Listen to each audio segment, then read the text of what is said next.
Hello. Hi. Hi. Welcome to A Couple of Sassholes podcast. I'm Brooklyn Johnson. And I'm Heather Terry. And for anyone who doesn't know, this is our power hour of true crime where we talk about fucked up people doing fucked up shit, usually for fucked up reasons or sometimes for no reasons at all. That's right. Bam. Okay, see ya. That's what it is. Yeah, we're done now. Yeah. No. Your mic's in a different spot than usual and you already slammed it within the first 2 seconds. It was my tivvy. I know. I saw. It was a tit slam. It almost knocked the mic right off the fucking stand. So what's going on? Anything on your end? No. Anything? You're like, I literally told you right before we jumped on, I was like, I have most of the banter. And I'm like, oh shit. As we jump on, I'm like, well, my banter is before my story. It eases into my story. So now I'm just going to be like, you got anything you want to talk about? So how you doing? Right. My titty hit it again. I got to learn how to drive them. For anyone who needs to know, my ant bites have finally resolved themselves. Fire ants. Those fire ant bites. Not like crotch ants. Is that a thing? No, and no one would have thought that I'm publicly talking about crotch ants. I need you to be more highbrow.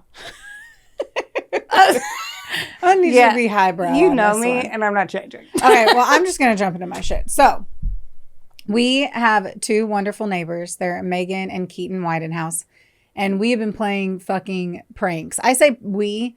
I've had nothing to do with this. So, I live here with my husband.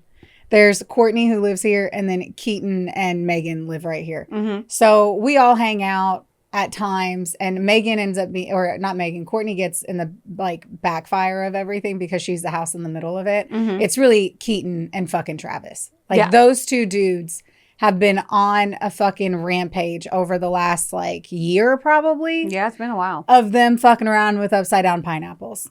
So for anyone who doesn't know what an upside down pineapple represents, it represents swingers. Mm-hmm. And we found it very funny, drunk one night on a joke on making other people think that we were houses of swingers out of like just a drunken fucking joke because we're classy, we're highbrow. Yeah, I was like, she's like, I make a joke about crotch ants that on a thing, and you're like, can you keep it highbrow? So everyone thinks we're swingers. That is highbrow. Oh, okay. No, so anyway, we've gone as far as like, Travis went and bought a whole bunch of pineapples and it was the day before Thanksgiving. And so he went and put pineapples upside down on all of their porches in different spots. Awesome. And they didn't notice it forever. Like, and one of them, I feel like Courtney found the pineapple like 2 months later, like because of where it was hanging. Man. She didn't even realize where it was. Well, then Megan came back or it was Courtney. One of them, I still don't even know who did it, but they put a whole bunch of upside down pineapples on our garage, like paper printed off a shit ton of them. And we were too lazy to ever take it down. So it stayed up there for a while. And then we took some of them off and then we started putting them on the back of all their bumpers. Oh, yeah. Trying to like hide them so that nobody would know. Yeah. So Keaton and Megan, the day they moved into our neighborhood, their car got stolen. Oh. Yeah, that was the house whose car got stolen the first night they fell asleep in their new home, their car got stolen. That sucks. So they put in one of those like obnoxious, and I will tell you, it's one of those obnoxious ones where you're just walking your dog on the sidewalk and it's like, hey, I'm recording you. You're on camera. I've heard those. You know it. Yeah. So they have those. And because of that, Travis has been like G.I. Joeing it to try to not set off their cameras while doing all of this shit. So the one that was probably the best of the ones was it was like a steel upside down pineapple that they zip tied to the fucking garage door. I pulled up one day and saw it and was like, you guys trying something new? Trying to spice it up a little bit? Oh, the other ones that they did, my stepson, Travis's son, came over and he was like, hey, so you guys just got married, like trying out some new shit? And we're like, what are you talking about? And he's like, you guys doing some weird stuff? And we're like, oh my gosh, is there an upside down? He's like, dude, there's upside down pineapples all over your door again. But this steel one was like huge. And Travis I didn't realize this. I was not going to take it down because I don't care. Yeah. Even though I'm the one that parks in the garage, I will stare at it every day. I don't fucking care. Travis apparently went to take it off multiple times, but he would open up the garage and it was on the garage and then forget what he was doing. And so it never came down. 2 months later, he finally takes it down and he hooks it to the back of Keaton's truck. Okay. Keaton gets to work. and his boss ends up pulling him over to the side at work. And or he's in the Coast Guard, so I don't know their levels. And he told me, and Keaton's like, my first whatever. I don't know, Keaton. I didn't memorize it. Right. But he pulls him over to the side and he's like, hey, I just wanted to make sure, like, is everything okay at home? And he's like, yeah, we're doing great. And he's like, all right, are you sure you can talk to me? And he's like, yeah, like kind of making me feel weird. Yeah. And he's like, all right, well, that made me think otherwise, and pointed to the back of his truck. I was like, fuck yeah, we nailed it. So long story short, they travel a lot for Keaton's job and they are skadooching. They I like are them. moving. I do too. They're fun. And in honor of our wonderful neighbors, and their both sets of parents are awesome, and I always get to hang out with their moms whenever they're in town. So shout out to your moms because you guys are great. But I just want to do a story that was kind of in honor of the Widenhouses. In honor of the swingers. Yeah. I'm going to start a rumor that there's a swingers row in Deer Valley, so whoever buys their house next has to Yeah, they have to be. You have to be hang out. jazzy. Bring them a basket of pineapples and put them all upside down and wink and walk away. Don't say a word. When you first said that, I thought like a basket of dildos. My first thought was sex toys, and I don't know why. Because of what you just said, not because I like to gift sex toys. I'm just saying because of what you said. Keep digging that. I'm not doing that. That'd be an expensive basket. I mean, unless you want to sponsor. No, I'm kidding. Let us know. Let us know. But yeah, they're going to move off to Virginia. And I was like, make a note of where the fuck they're from. They're from North Carolina and they're moving to Virginia. I knew it. I thought that. I was like, don't ask her where they're going because you knew I'd forget. And then I just suck. So I texted him and was like, I need to know. Actually, no, he came by and I told him and I was like, I'm making a note and put it in our joint thing. And I was like, Heather's going to have no idea what that's about. I did see that. And I was like, maybe she has banter or she's like, remember to talk to me about wanting to go there. To North Carolina and then travel to Virginia. I know. We go so many different directions. I wouldn't know. You'd be like, well, there's a haunted house here, and then this guy, there's like a crime scene here. Drive. I have no idea. I don't know maps, so I couldn't tell you. That is also. That is very true. But just so you know, Widenhouses, you may be moving out of Deer Valley, but you're not moving out of our hearts, and we will miss you. And I'm ready to tell you about that story. I mean, I like them too, but I was like, that was really. I thought it was really cute. I'm your certified feelings coach, so I'm very proud of you. Oh my God. I thought you'd think it was quirky. I liked it.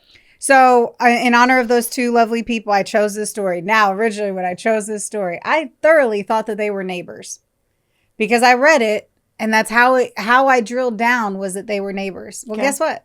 They're not neighbors. Oh. One lives in North Carolina and one lives in Virginia. Right. I'm like, they lived 20 to 25 minutes apart. So the original thought was pick neighbors where something weird happens. And I was like, got it. And then I got to the very end and I was like, I don't feel like they were neighbors. It didn't say anything about them being in the same neighborhood. So then I looked to see the distance between their houses and I was like, they weren't, this is the story. Well, you could be like, on the map, it's only this far. Right. So they're like, basically. They're map neighbors. Yeah. Yeah. Apparently all neighbors kill each other for disputes. And so I didn't want a dispute murder. Right. I wanted a weirder one. Oh, I can't wait. But don't kill your neighbors. Okay. Right. Key sources, guys. I got CJC database, Ireland, Graham Dwyer versus Data Commissioner, the High Court in 351-2015. It was a court document. Oh, I love that. I love whenever that article. It was your best one. I've listened to it twice on Audible. This one's an Ireland story, and I had meant to look up some of the places, and then I realized I didn't do that. So, enjoy me saying some places wrong. Episode 13, The Body in the Woods, the disappearance of Elaine O'Hara, propensity. Graham Dwyer loses murder. I hate that this tells you everything that happened. Graham Dwyer loses murder conviction. Right? And then also a murder of Elaine O'Hara on Wikipedia, and then Ireland crime wars. So now that I already blew the cat right out of the fucking bag, I'm going to start doing my works cited at the end. Okay, we're going to travel, as I said, to Ireland, where accents are sexy and beer is lukewarm. Oh, yeah. It's very damp, but I do like it. It's very pretty there. I love everything about the accent. Irish is yes. That's where it's at. It's a hard yes for me, dog. Okay, so Graham Dwyer, which the way they say it, it's so fast. It's like Graham Dwyer. Like it's like when I heard it, I almost thought I had the wrong person when I was watching the other show. So I'm going to say it like an American. Graham Dwyer. Graham Dwyer. Graham Dwyer. All right. Is who we're going to start with first. He was born on September 13th, 72 in Bandon, County Cork, Ireland. His parents, Sean, and had one of those little dashes over the A. I don't know if it matters. Oh. And Susan also had 3 other children, so they were a super cute little family. He's the second eldest with an older sister and 2 younger brothers. Not relevant, but for some reason I felt like it had to be included. Yeah. So Graham is a high achiever. He's kind of a bigwig, if you will, and he works for A&D Wedgeshart Architects on Dublin's Bagot Street. Locally, he was seen as an easygoing guy. He wasn't a sporty spice or anything, but somehow he was still popular in school, which I don't know why they kept saying he wasn't sporty, but he was still popular. I felt like, are we all being that judgy that a musical one couldn't be popular? Wait, what year was this? 70s, you said? Well, it would have been early 80s. It's 100%. Like Varsity Blues. But I say that because it's like, this is after when people were saying that. Yeah. So like, it's whatever. He's the football player. Right? But this dude was not. He was into art, though, and he knew early on that he wanted to be an architect, and he chased that fucking dream down. Like, kid knew it, and he went for it so young. Very impressive. He even took technical drawing classes at St. Brogan's College, which is known as the Tech, because the subject wasn't offered at his own school, which they called the Hammies. You'll hear me say the Hammies again, which is Hamilton High School. He had a strong interest in art design, and he also played music. That's the right way to say that, right? He was a musician. But either way, you could say he could play music. Yeah. What did he play it on? I don't know. His iPod? For about 6 months in his late teens, he filled in as a bassist. Okay, cool. Bassist for a local band called Strange Ways. Ooh. Which was a name inspired by the Smiths album Strange Ways. Here We Come. And the band made up of friends, both kids from Hammies and Brandon Grammer. They played a mix of original songs. Whatever. It disbanded as they started to grow up. Throughout his years, though, he was popular with girls and he had several relationships. Even after moving to Dublin at 18 to pursue his university studies, he stayed closely connected to his friends, which this blew me away. But he was actually like friends with all of his high school friends. And he would come back for their weddings. His friends attended his weddings. Like, he didn't disappear off the face of the earth like I did. Like, I'm just impressed that he gives off really great fucking vibes. Yeah, like, he has good a hot, dude, great hot vibes. name too. Oh, and he's played, pretty cute. And he played Photo bass. to pop up. Yeah. But he was cute, but like in a... It's like, where's my phone? I don't even know where mine is, or I'd look and show you it. He was cute, but he looked like a smart, non-athletic person, which is maybe what they say. Like, he had a good build and everything, but it's like you could tell he spent his time not doing hard labor. So, anywho. In the mid-90s, he meets Gemma Healy. Wow, everyone's names are great. Gemma Healy. Like, what? Did you make these up, like these names? Graham Dwyer. Their name's John Smith. She's like, Graham Dwyer. Right? That sounds better. I want him to be Irish. Like, no, they just all have fucking awesome names. And now I want to have a baby and name her Gemma. Yeah, because the Sons of Anarchy. That's why I hadn't thought about that. They were both studying architecture at Dublin Institute of Technology's Bolton Street campus. The couple married in 2003, and this says that they had 3 children together. And then on that other show, they said, sorry, this says 2 and that said 3. So I'm like, I'm going to announce that. I don't know how many kids they had together. 2.5. And I didn't double check it because I wrote this and then I went and watched the show and was like, I heard 2. So there could or could not be another one. But after everything that happened, Gemma is not in the limelight. So there you have it on us finding more. Usually it's good to disappear from the internet after certain things happen. They initially lived in Rathmines, which I really hope I'm saying that right. It's spelled Rathmines. So maybe it's Rathmines, but it feels like Rothmines. Whatever feels right. Rothmines is what I'm going to say. All right. Before moving to Fox Rock, Dublin, where they renovated their cottage together. He loved the outdoors, was a great father, and just seemed like a picturesque fucking life experience. His journey was banging. Sounds banging. The lovely job I mentioned earlier, he landed that bad boy after years of hard work and moving up the ranks in 2001. He was also studying part-time in UCD to complete the MSc in urban design. All things I don't understand or really care about, but it just felt like something that I needed to announcement. Include. I needed to include. These letters sound important. I get it. I don't know. When you see, like, there's so many times I want to cut shit out and I'm like, dude, this is included in everything else. So I really feel like I got to tell you. I don't know. Why did everyone else want to fucking You got research. Shows his work ethic. You got research peer pressured. You're like, oh, they did. Fuck, fine. Right. That's literally it. Remember how I mentioned that they had renovated a cottage? Yes. Yeah. They had really fucking renovated a cottage. Like, this transformation was featured twice in a single day in the Irish Times. Oh. For them, like, remodeling it. I have the photo. It'll be here. Yes. Man, I'm so jealous. And in it is a photo of the husband and wife team. And they are in this beautiful home. I'm looking at it. Happy. I cannot see it. Okay, so they bought that house for 200,000 euros and then they were able to put it on the market for 590. Woo! Yeah, they nailed it. They were doing shit. Now, the couple settled in their new home in Fox Rock, which always makes me think of Foxtrot. Foxtrot, yeah. Where they raised, once more, their 2 children, possibly 3. 2.5. On the surface, life appeared stable, but behind all the things, shit is getting stirred up. Here's the things. Don't go behind it. That's where shit goes awry. Yes. Behind all of those things. All of them. All right. We're going to tap into weird shit. I'm ready. Good. All right. So Graham was really into knives. Okay. In a sexual way. Oh. One of his ex-girlfriends said that while having sex, he would pretend to stab her. And I was like, I am confused. What do you mean he would pretend to stab?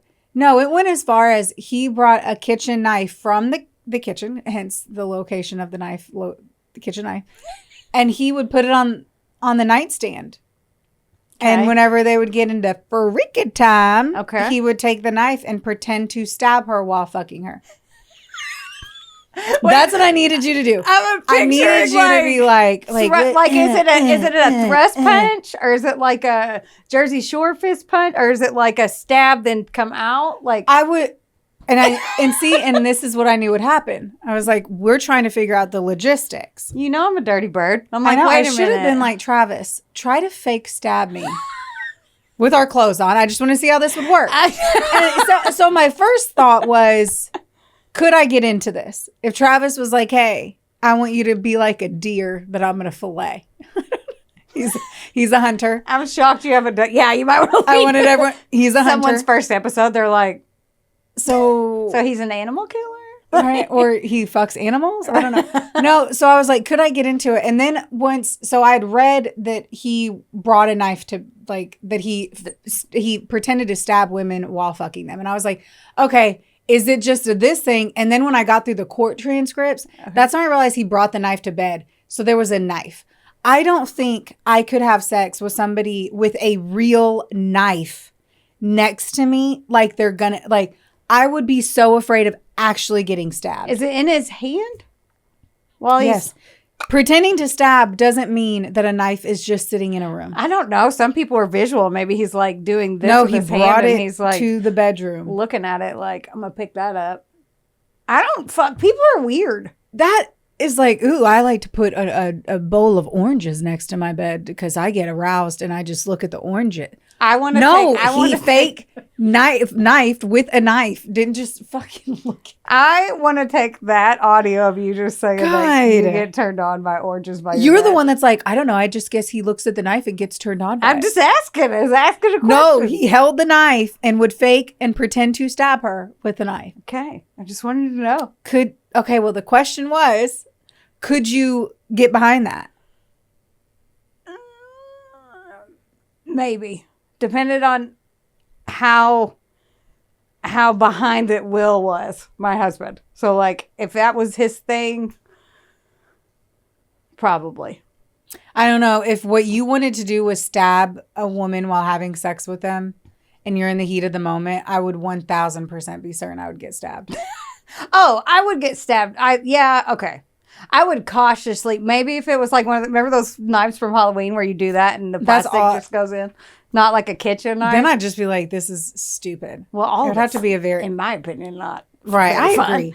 Anyway, so there's welcome to the weird shit.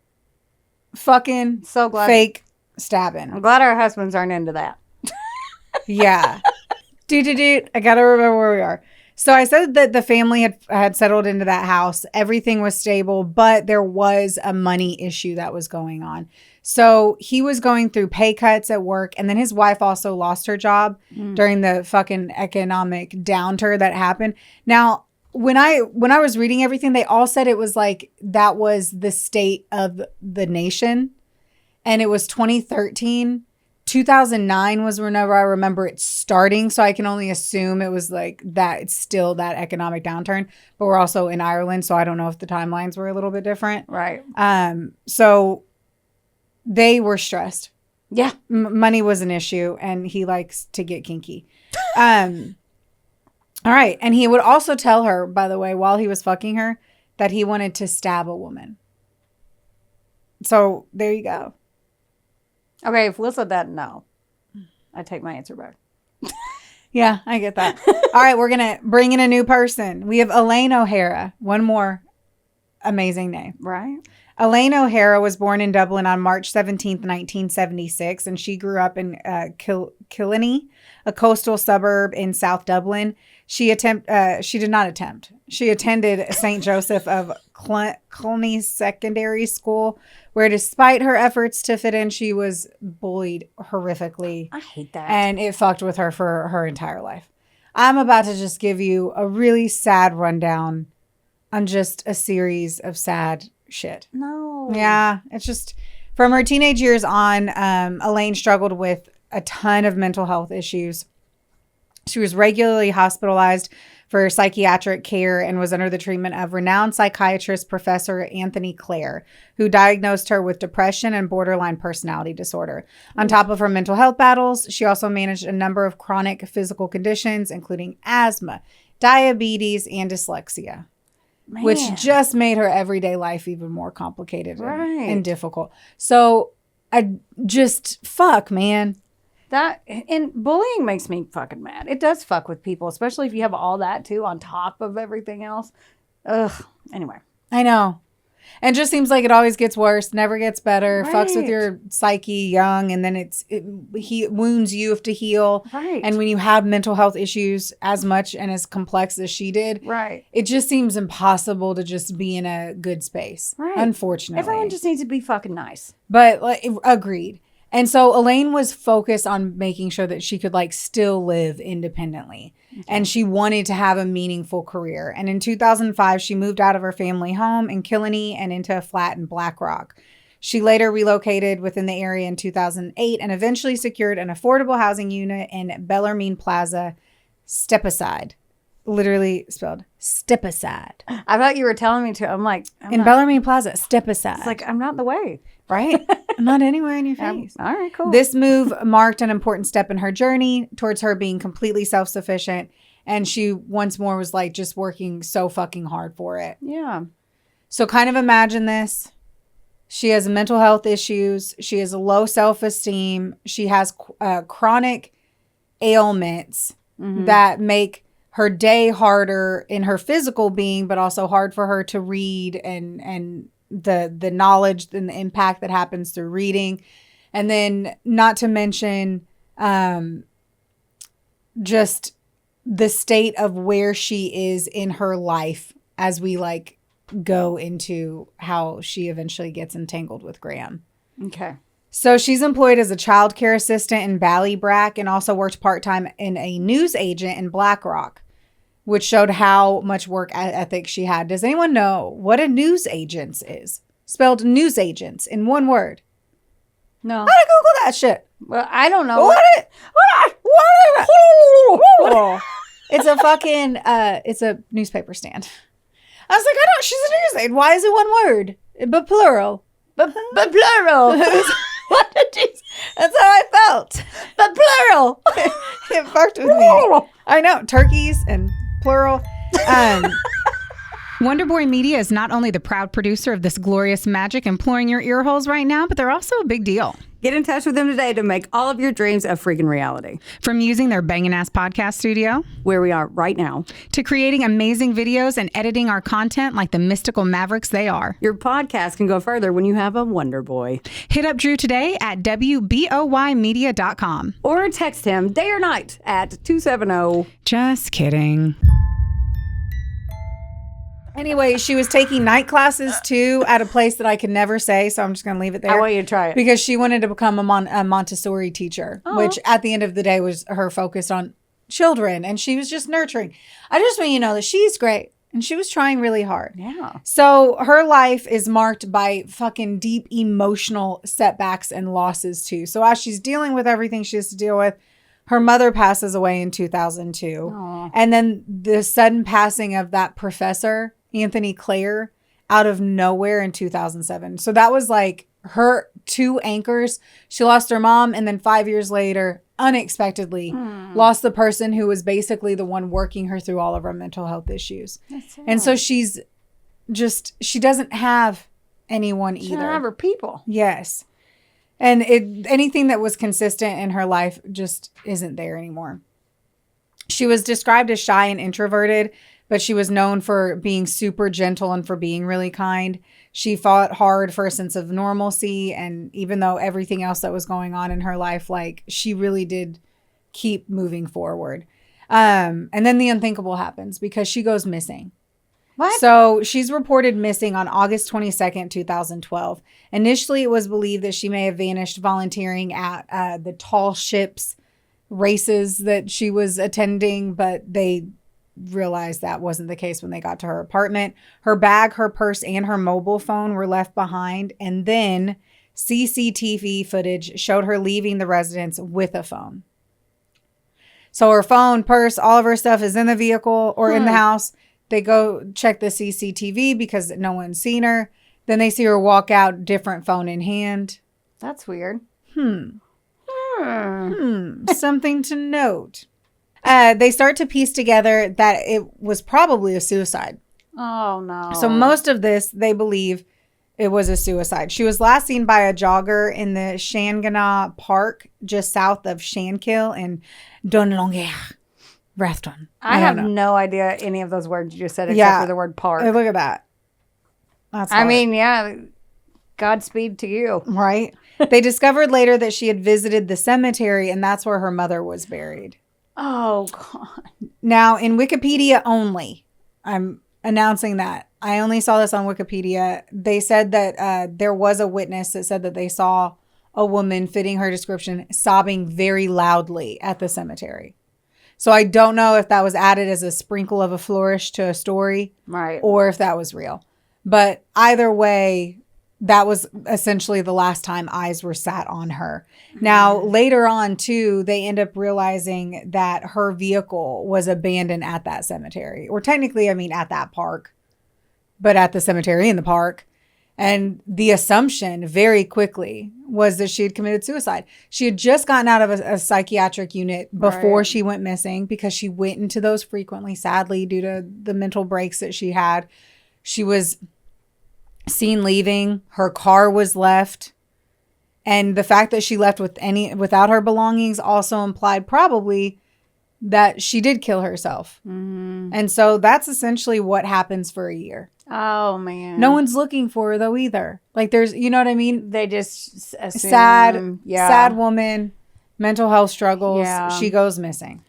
Over a year later, on September 10th, 2013, 3 anglers, William Fagan, his brother, and a friend, spotted a bag submerged in shallow water in the Vartry Reservoir near Roundwood County, Wicklow. Did you Google hardest names in a true crime story ever? I was like, man, I was just trying to make a fun episode for my neighbors, and I am struggling like a motherfucker. I mean, I feel for you. I'm like, hey, at least you led with like, hey, it's hard. And it's like they just don't even try to come up with. It's like Black Fox, Roundwood, Wicklow. I'm like, what are we even doing here with these names? The names are great. The streets and locations, and they're all long. It's like they have to list their county. So it's not like Owensboro, Kentucky. It's like Owensboro, Davies County, Kentucky. Right. Fuck. Passion. She's coming for you, Irish. Yeah. No, I love you guys. Sorry. I know. Please, anyone right? who's you're amazing. So what's interesting on this one is like they see this bag in this body of water. That body of water usually doesn't get very like shallow. It stays where it's at. It's usually like 15 to 20 feet. Mm-hmm. So you wouldn't have been able to see anything, but it was like an unusually hot and dry summer. So the water levels dipped. Once more, guys, I've said this, and this is probably my second or third story in the last quarter. Don't be throwing evidence in bodies of water. Can't be throwing shit in bodies of water. Yeah. You'll never know when it's going to be drained, a hot season, or a big fucking flood. It's just not a good spot. Burn it. Burn it. Burn it. That's all I got to say. Because I feel like this has happened a lot in my stories lately. Yeah. A lot of the outcomes on it is the fact that people keep throwing shit in water, acting like water levels don't change. You definitely do have a lot of... I got a water level issue here. Got a water level issue. So anyway, inside the bag they discover, are you ready for this? Yeah. Handcuffs, clothing, a ball gag, restraints, and leg restraints. Kinky sex stuff. Woo-woo. The next day, William Fagan brought the items to the Roundwood Garda station. The Garda, or the Gardaí. Oh, yeah. Those are the popos. I loved when we had Tara on the episode. She's from Ireland. She's like, in the Garda. I've been thinking about her so much. Oh, she's while recording this, too, or while writing all this, I'm like... the Garda. That's what she says. We need to bring her back so she could just talk. I know. Following this, Garda James O'Donoghue, once more, the most fucking Irish Garda name ever. Next time before James you do a story O'Donoghue. like this, text me before you do a story like this next time. I'm going to wear green or like a leprechaun costume or something. So they end up leading more searches on the site. And just 3 days after finding the first bag, on September 16th, more items are found. So now we're looking at handcuffs, keys, a leather mask, a knife, an inhaler, and a chain with a ring attached. A Dunn's Stores loyalty card on the key ring was registered to Elaine O'Hara. Backtracking here. I'm going back, guys, okay? I want you to know. I'm talking, this was September 16th. Okay. We've officially found the 2 bags. Yes. A month prior, basically. I'm going to say around it because it happened over multiple days, but August 21st of 2013, a dog trainer, Magali Vergnet, noticed one of her dogs repeatedly kept bringing back bones during walks near the Killikee in the foothills of the Dublin Mountains. So every time she walks through this one specific area, she's a dog trainer, so she's doing it frequently. Right. Every day she's taking the dogs through the same spot. They come, they bring her a bone. And she's like, okay, weird. Not. She didn't even think weird. She was like, there's dead animals all the time. The dogs do this 24/7. Right. She thought nothing of it. Dogs out there dogging. Dogs be dogging. Dogs be dogging. Sure. And so that time, she, as I mentioned, she thought it was all animal remains until September 13th. Oh, no. The same dog returned with bones that had clothing on it.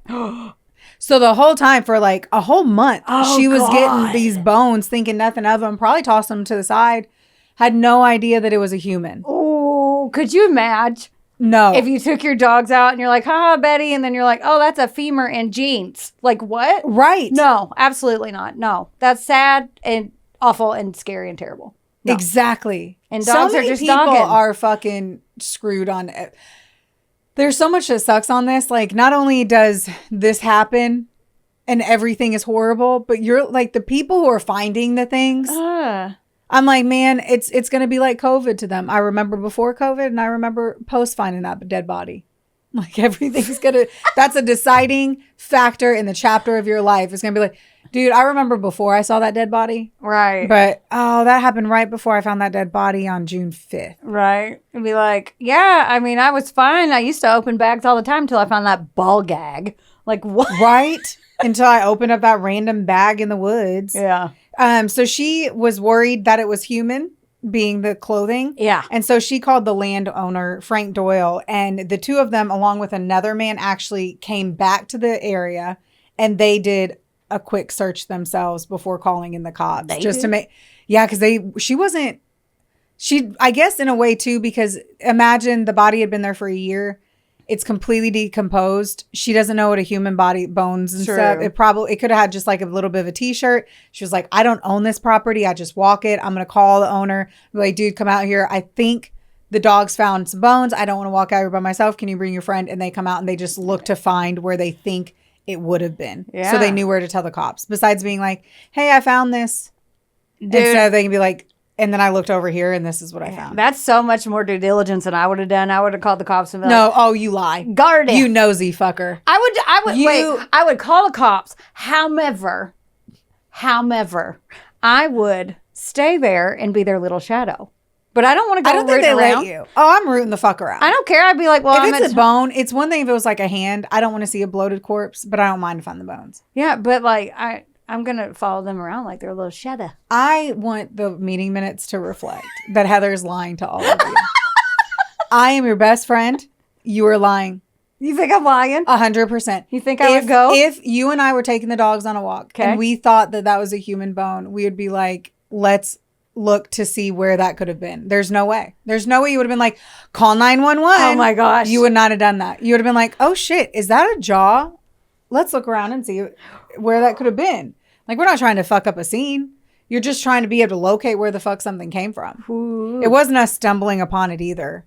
I'd fucking dig into that. I'd put on my private eye investigation trench coat and I'd be in it. As long as I have a monocle, I would do it. In a secluded clearing, they discovered a grim scene, scattered and gnawed bones, including a rib cage and a jawbone. Oh, no. The Gardaí were notified immediately. Fucking cock. Only 65% of the skeleton was eventually recovered. Oh. Via dental records, they were also able to confirm that it was Elaine O'Hara. So additional searches by the Garda Water Unit on September 17th and October 7th yielded even more personal belongings, 2 Nokia mobile phones, phone batteries, a rucksack, and eyewear, including glasses and sunglasses. The glasses were traced back to Elaine through the prescription records.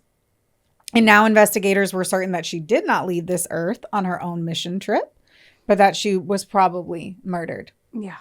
So the detectives began to reconstruct the final months of her life, and digital forensics revealed that she had been active on a fetish site.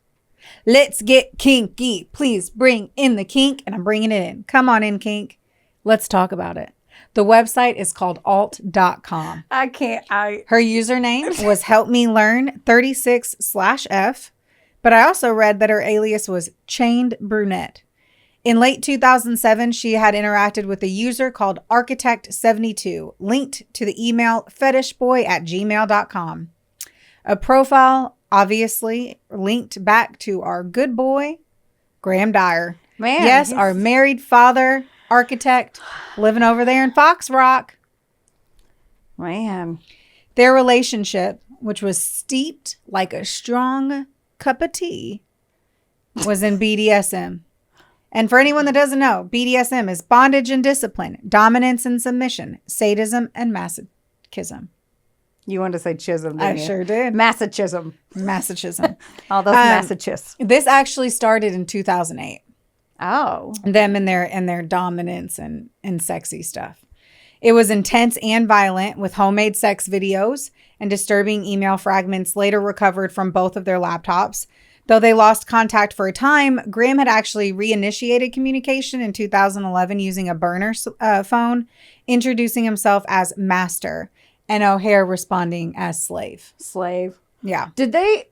So this was like an in-person. Like, it was like obviously in person. Sex videos tend to be in person. Well, after COVID, no, I'm kidding. That is not a sex video. I love that you said sex videos are in person and stuck your tongue out and licked your protein shake. Y'all, we got 4 hours of recording today. She's feeling it. Mama got 8. She's feeling it. It's kind of warm, and so I'm really not feeling that now. Don't drink it. There's banana in it. So... I'm sad. I know. I just looked like... I know. I was like, ooh, she's going to grab it, and that's one I actually have to remember. But yes, they were fucking. And the homemade videos were not AI-generated content. It was them fucking. The text recovered from one of the phones revealed chilling fantasies. These are actual quotes, okay? Okay. I want to stick my knife in flesh while I'm sexually aroused. My urge to rape, stab, or kill is huge. You have to help me control or satisfy it. Do you remember that book we read, Pretty Girls by Karen Slaughter? Yes. Mm-hmm. This reminded me of that. Oh, yeah. And I was like, I'm going to mention that in this because this 100%, if you have not read the book Pretty Girls by Karen Slaughter, it is fucking crazy. Right. And delicious all in the same breath. It's a great, terrible book, right? Like, yeah. The storyline is true crime and wild, but it definitely gave me a lot of, like, I never understood in that book where they kill women and are having sex with them and are killing them in that moment. I hate to sound ignorant here. When we read when I read that book, I was so blown away by it. I didn't understand it was a true thing, that people had the desire to have sex with somebody and kill them in the midst of the sexual act. Mm-hmm. And so I just was like, the book, I was like, I've never even thought that was a thing, that I was then blown away to find a story that was the case. Like, that is what he wanted to do, was have sex with somebody and murder them while having sex with them. Yeah. We don't kink shame, but that one's fucked. Yes, I do not kink shame. Yeah, no. I am the first person to be like, shove whatever you want wherever you want. Fill up whatever hole however you like. Keep that knife out of here. Fill up whatever hole you like. Oh my God. Wait a minute. I'm just saying. Anyhow, I'm jumping back into my story. Please the cops be copping, right? And they search Graham's Fox Rock home. And I can only imagine what the fuck's happening for Gemma. So his wife essentially has the guardie come to the fucking door. They have a search warrant for murder. So in the same breath, she is realizing that her husband has had an affair. She obviously, whenever she realizes that he's on a fetish site, that he has been having affairs for years with different women all over, and was into a very different type of kink that she may not have even known about. I don't know that at all. Right. An ex-girlfriend had testified on the other portion of this. So I don't even know, for her sake, where her head was at it, but now it's murder. Now he's charged with murder. That's like, fuck. Yes. A bad fucking day. Bad fucking day. Yeah. So when they searched his house, fucking a lot happened. They uncovered a memory card, and on that bad boy were graphic homemade videos involving knife play and BDSM, written fantasies and notes expressing a desire to kill women, along with a detailed document or script describing imagined scenarios of rape and stabbing. There were also messages implying he wanted to practice on O'Hara before moving on to the real thing. And in one message, Graham allegedly spoke of wanting to stab a woman during sex and indicated that Elaine was just the beginning. One of the most chilling findings was a note, or I guess like you can say a story fragment, whatever the fuck you want to say, on a device in which he outlined a plan involving an estate agent. And I don't know if it was like fictional fantasy or what, but it seemed like there was a plan in place and that he was targeting other women. The name Darcy Day, which she was an American woman, was mentioned, as there was apparently plans to rape, abduct, torture, and kill her. Jeez. So a lot was there. A lot was fucking there. Basically fucking loaded ass gun, if you will. Oof. So there's evidence of everything that he's done and evidence that this was just the beginning. Oh, man. You still have more pages, which means there's more shit. Indeed. Shit. And they go to Elaine's house and they do find semen traces in her bed and security footage placing him at her residence. So, of course, he's going to first act like, I don't know who she is. I never met her. I don't know. Yeah. Long story short, obviously you fucking do. Yeah. He was arrested. Obviously, guys, I'm giving you a lot of fucking evidence here. It's very thick. It's very molassesy. You said that right after you talked about his semen. I was like, you said that you're like, it's very thick. It's like molasses. I'm like, the The trial opened on January 22nd, 2015 in the Central Criminal Court in Dublin, and it centered on the couple's disturbing sexual dynamic. So the prosecutors argued that Graham manipulated Elaine's vulnerability, and though the relationship was considered consensual, that he had exploited her fragile mental state and her suicidal ideation. They believe he took her. This is the shit that fucking bamboozles me on like the extent of what the fuck he did.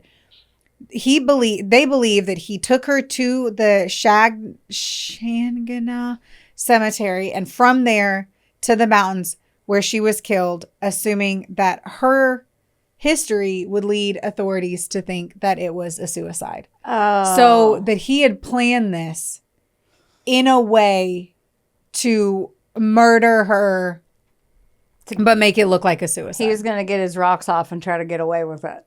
I'm just super curious how he could have done that, though. Like, he couldn't have made her go to the cemetery. Yeah, I mean... And cry over her mom. If they were into just BDSM kink sex, I don't know how much... But if the prosecutor had enough fucking evidence to make it seem like it was premeditated to that degree, personally... Yeah. I think she went about her day or something and she was going to meet him or he met her whenever she was out. And I think he went too far in a sex act. I mean, that's plausible. But I mean, he might have been able to get her there because in those like dom and slave like setups, they have to do whatever their master says. So he could be like, we're going to see your mom today. And she's like, yes. Slave says yes. Master high priest of dildos or whatever. Is that what she'd say?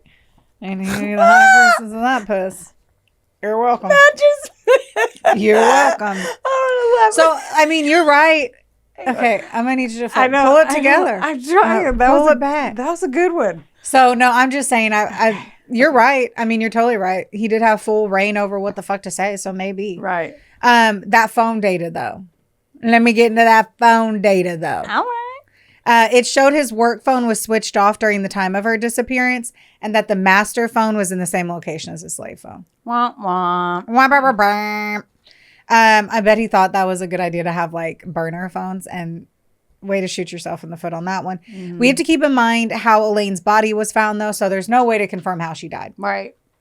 And so that's going to be if that's the case, that's the defense. That's their story. I got to poke them holes. Yeah. They're like, well, there's no way to confirm her cause of death. So there you go. Everything he said, that was just a fantasy. He didn't mean any of it. The evidence is circumstantial. That is not circumstantial evidence, you motherfucker. I mean, his fucking, his little jizz tracks were in the bed. You're like, his stuff. His semen was in the bed. Wow. Anyway, they still are saying that she could have killed herself. No. With her body in a different... Absolutely fuck not. all the way. And all of her belongings in fucking sacks in the... No. The prosecution wanted none of that, and they emphasized Elaine's repeated pleas to not be harmed, which was the opposite of what Graham was obviously trying to do.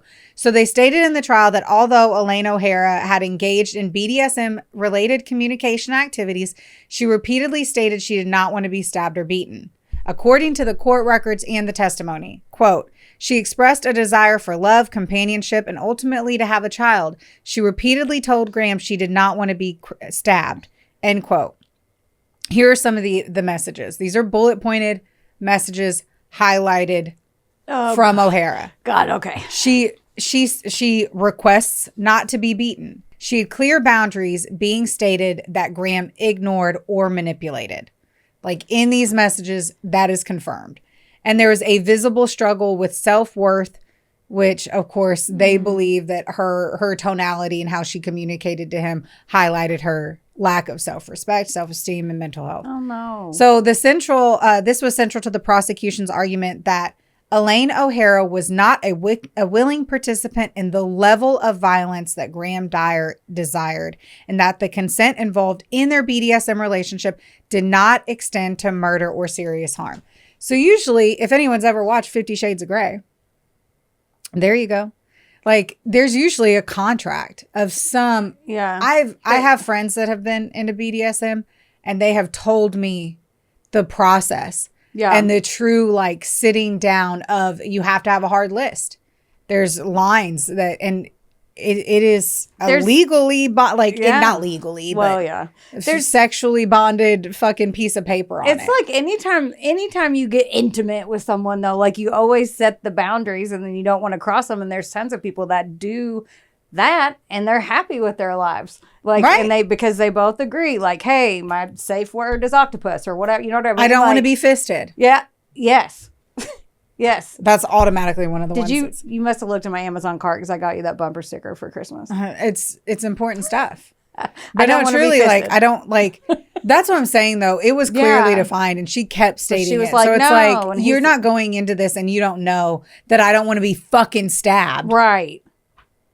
Yes. What the fuck? That would be such an extreme. I feel like there's like, BDSM is already like extreme, if you will. You're not saying you don't lightly get your fucking hands tied with a fucking necktie and act like you're into BDSM. Those furry handcuffs that everybody's That like, is I'm not so BDSM. kinky. I'm like, shut up. No, if you're not leaving with scratches, bruises, or a Right. little bit of an ego ding, you're not doing it right.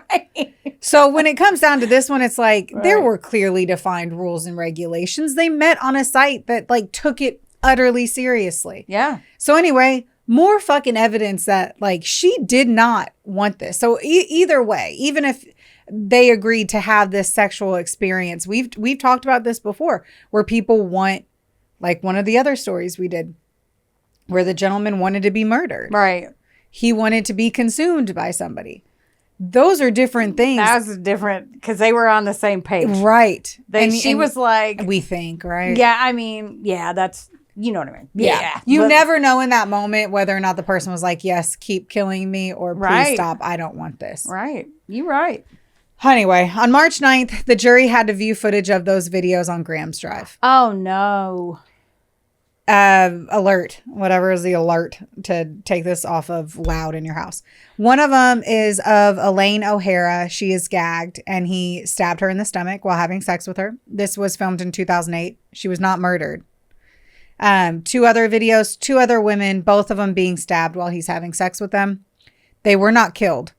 In one, he is literally going shh while she's screaming as he stabs her. That just creeped me out so bad. I know. That Ah. threw me. And then I was watching the Ireland Crime Wars, and like one of the women, she had worked with Elaine, and she was like reaching up to do something, and a part of like her shirt came up, and she was like, "What happened?" She was like, "Oh, don't even worry about it." It was from when she had gotten stabbed during sex. Oh, Jesus. No. By the way, after this case, the jury got off of jury duty because of this day of videos. They had to watch other shit, but March 27th day, they got off of jury duty for 30 years. I bet. That's some shit. Yeah, Like, you're not going to forget that. It's going to be before I saw the jury video and after. Yes. Just like you said. Right. I said the wrong date. March 9th was when they watched the videos. But anyway, March 27th is when the jury returned a unanimous guilty verdict. Good.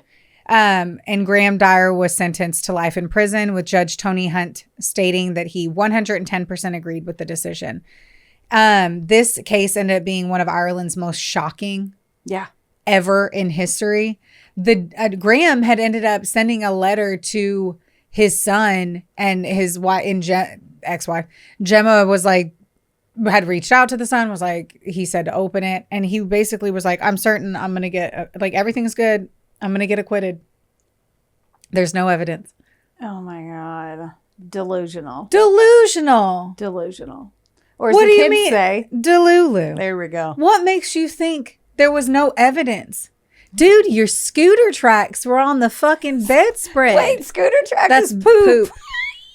What is their snail trail? Their snail trails on the. Is it that? I can't. I'm not diving in any farther than that. You're welcome. March of 2023, guys. Okay. So that was Wait. 2015. That was March 27th of 2015, or excuse me, March 27th of 2015 is when he is found guilty. Okay. Now fast forward all those years to March 2023. He appeals to the Irish Court of Appeal, challenging his murder conviction based on the data retention laws. What once that more, mean? because the phones really did it all. If they didn't have access to the phones, once more, motherfucker, you threw them in the water. Like you were the one that got rid of them. It was dismissed on all grounds. Good. July 31st of 2024, he has his final appeal sent to the Supreme Court, Ireland's highest court, also ours.